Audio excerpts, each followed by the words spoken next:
We talk about bullying in the education sector. It remains an ongoing practice, especially in high schools. The Deputy Education Minister, Dr. Reginah Mhaule, says research shows that a third of learners are victims of bullying. So Mhaule was speaking in Orange Farm, south of Johannesburg, during the launch of an anti-bullying campaign. The launch also comes in the wake of the death of Lufuna Mavungo, a Limpopo learner who committed suicide after a video of her being bullied went viral on social media about a month ago. To discuss this is the Deputy Minister of Basic Education, Dr.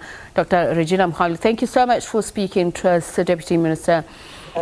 Just how serious is that? We mentioned that about a third of learners, but do we have a definitive figure just in terms of the total population of so many? This is how many children are actually facing bullying on a daily basis. Good morning to you and good morning to viewers at home.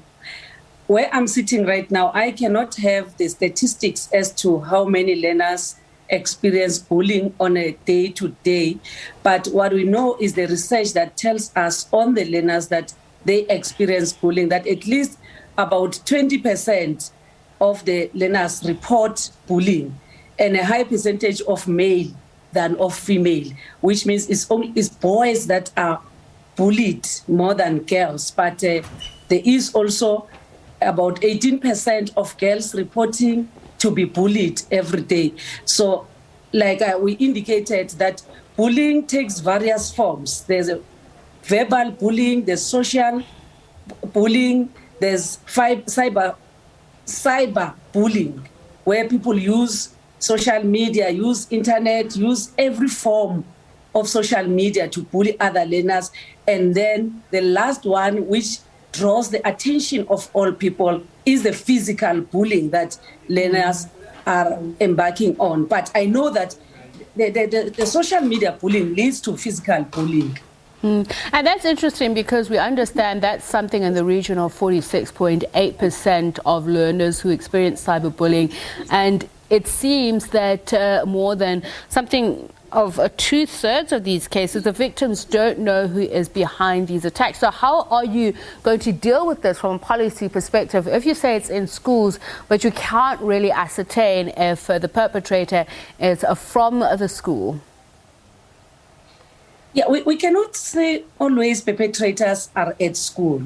They are not always at school, but the cyberbullying, which is the social media bullying, we are working with the Department of Communication and Digital Technologies, that they have a way of monitoring these activities that are taking place on the social media, and they even have a strict proposal on how to use the social media by our learners. So we are working together with them, and in these campaigns we are even involving parents together with the Department of Communications to say parents must monitor. Yes, they buy cell phones for their children, which is good, but they must monitor the content, what they download every day. We must not just leave them. And again, parents must monitor the attitudes and the behavior of their learners at home, because most of the learners that are bullied, they do report at home, but they are not taken serious. Even if they report at school, sometimes they're not taken serious until an incident like the one happened in Limpopo takes place. Then that's when we all stand up. But generally, we must act before any incident comes. I want to look at your campaign and how you intend to drive change, particularly from a curriculum perspective. If you are going to inculcate a safe and respectful environment, crossing over from the schools to the home or family or community environments, how do you intend to achieve that? That's why in this campaign, we are working with communities, because we cannot say basic education alone cannot eradicate issues of bullying. So we need to work with the society, we need to work with the communities, the leaders of the community. Like the campaign that we have started is not basic education alone. We are working with about 7 government departments, especially the security cluster, because they are the ones that are responsible for any form of crime and any form of victimizations and which must be reported to them, and violence. So we are working with them and 6 other departments. So at a local level, we are working with municipalities. We are working with traditional leaders, especially in the rural areas where traditional leaders are responsible for the well-being of the communities. We also work with religious leaders, because religious leaders are the ones that must bring back the moral that has decayed in our societies, because it's the moral fiber that has decayed that leads to all what we see happening today. Allow me to ask this question, Deputy Minister, then. How would you delineate the roles? As you've mentioned, the various stakeholders that will be involved. Do you talk about roles and responsibility within this framework when you are talking with community members, caregivers, parents, etc., including teachers, other learners, etc.? Yes, we are working with other departments and sectors of the communities. So, but now in the school bullying, the Department of Basic Education is leading on that one.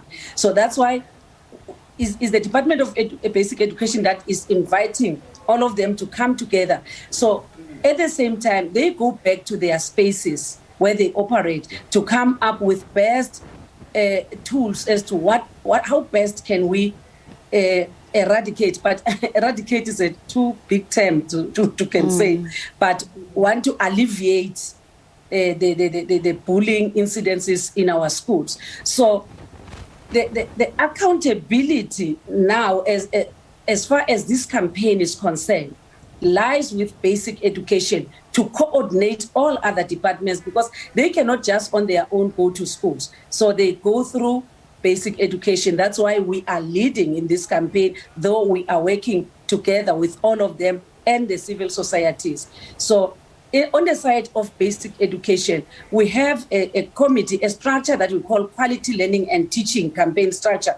And that structure works with civil societies, works with religious-based organizations, works with all organizations of society. So we are working with them, and the reporting comes back to basic education, but also in that cluster of deputy ministers. So that would also mean working with other components of the state. So when responding to bullying incidents, are there guidelines on when bullying becomes a criminal matter? That one is a competency of the Department of SAPS. But remember, we have the Children's Act. The Children's Act calls for all the children in South Africa to be protected. So if children are not protected, not only protected from adults, they must also be protected among themselves. So that act comes in, and the SAPS must be able to prosecute based on the Children's Act. But it becomes a challenge when both the perpetrator and the victim are minors. Then they are treated as minor. We cannot change things and say, now because you are a perpetrator of bullying, yet you are underage, then we treat you as like an ordinary criminal. So, Tshepiso, we have run out of time, Deputy Minister, but that was precisely my question. If there are guidelines that are built into your campaign that helps you recognize how to respond in a manner that it really clearly indicates when bullying within schools becomes a criminal matter. Hopefully we'll find time to talk about it another time. Basic Education Deputy Minister Dr. Reginah Mhaule.